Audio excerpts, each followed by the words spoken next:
श्री राधे राधे। स्वागत है आपका रोचक कहानियों में। अंतिम विदाई। लाली आज जुगनू के साथ मायके न जा पाई थी। लाली मन ही मन बहुत दुखी हो रही थी, पर सास जी की बात भी कैसे टालती। मायके से जुगनू लाली को बुलाने जा रहा था कि तभी गांव के चाचा जी ने जुगनू को रोका और कहा, बेटा तुम रोते हुए कहाँ जा रहे हो? लाली दीदी को ससुराल से बुलाने। चाचा जी बोले, जुगनू तू घर जा, लाली को बुलाकर मैं लाता हूँ। चाचा जी ने भी सुन लिया था कि लाली की माँ अब इस दुनिया में नहीं रही। पूरा गांव लाली के घर में इकट्ठा हो गया था। सबकी आंखों में आंसू थे। चाचा जी जैसे तैसे लाली को बुलाने लाली के ससुराल पहुंची। चाचा जी को देखकर लाली का दिल बैठ गया था। चाचा जी, आज ही तो जुगनू गया, आप लेने आ गए। चाचा जी ने लाली की सास को कुछ धीरे से बताया और सास जी ने लाली से कहा, तुम दोनों आज ही चाचा जी के साथ जाओ। लाली तुम्हारी माँ बहुत बीमार है, तुम्हें याद कर रही है। जल्दी से कुछ कपड़े रखो और जाओ। लाली जल्दी से तैयार होकर झटपट अपने पति के साथ गांव की ओर चल दी। लाली रास्ते में बार बार चाचा जी से पूछ रही थी, चाचा जी माँ ठीक तो होंगी?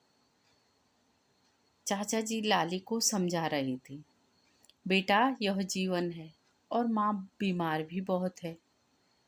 पहले तो माँ बिल्कुल ठीक रहेंगी, पर भगवान की इच्छा को कौन जानता है। अगर कोई बात हो भी जाए तो मन पर मत लेना। लाली दिल दिमाग से माँ के बारे में ही सोच रही थी और मन ही मन बहुत घबरा रही थी और ईश्वर को याद कर रही थी कि मेरे मायके पहुंचने तक मेरी माँ को कुछ ना हो, मेरी माँ ठीक रहे। बहुत घबराहट हो रही थी, कहीं कुछ हो न जाए, और चाचा जी से बार बार पूछ रही थी, कहीं माँ को कुछ हो तो नहीं गया? नहीं नहीं, ऐसी कोई बात नहीं है। चाचा जी बड़ी मुश्किल से खुद को संभाल रहे थे। 1 घंटे में लाली पहुंच गई। अब शाम होने को आई थी। लाली को आज मायके का रास्ता सूना सूना लग रहा था। घरों में लोग जो लाली को देखकर जो लोग चहक उठते थे, वह धीरे से बोल रहे थे। वो सभी धीरे से पूछ रहे थे, आ गई बेटा? लाली का शक और भी गहरा हो गया।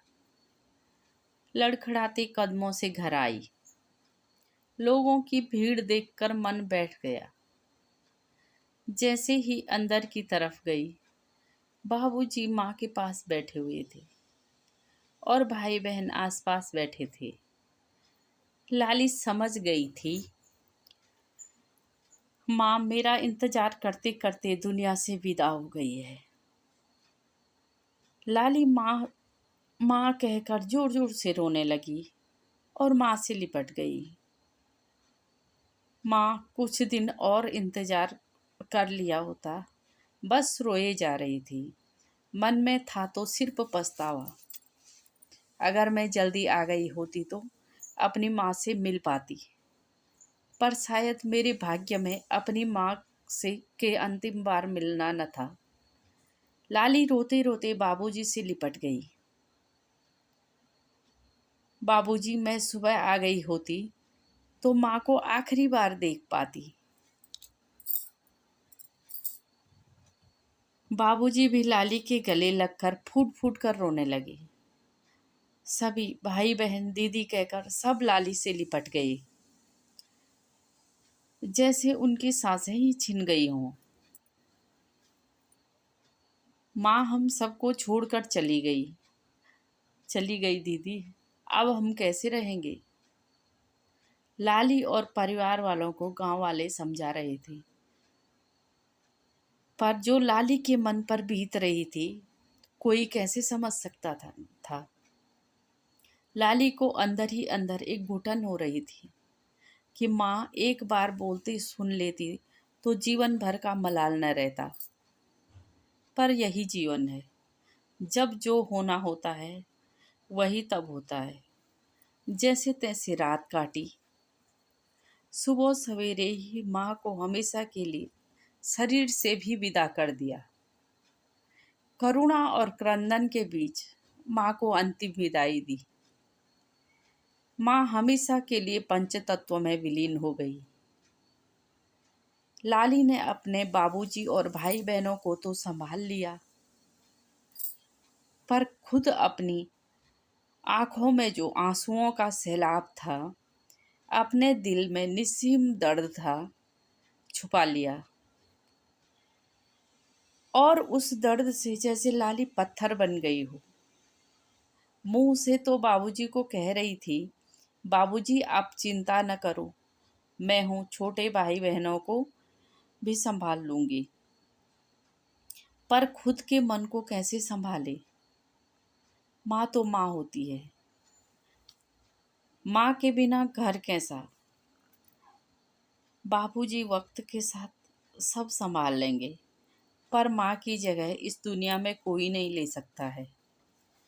लाली और माँ के परिवार वाले अपने आप को कैसे संभालेंगे?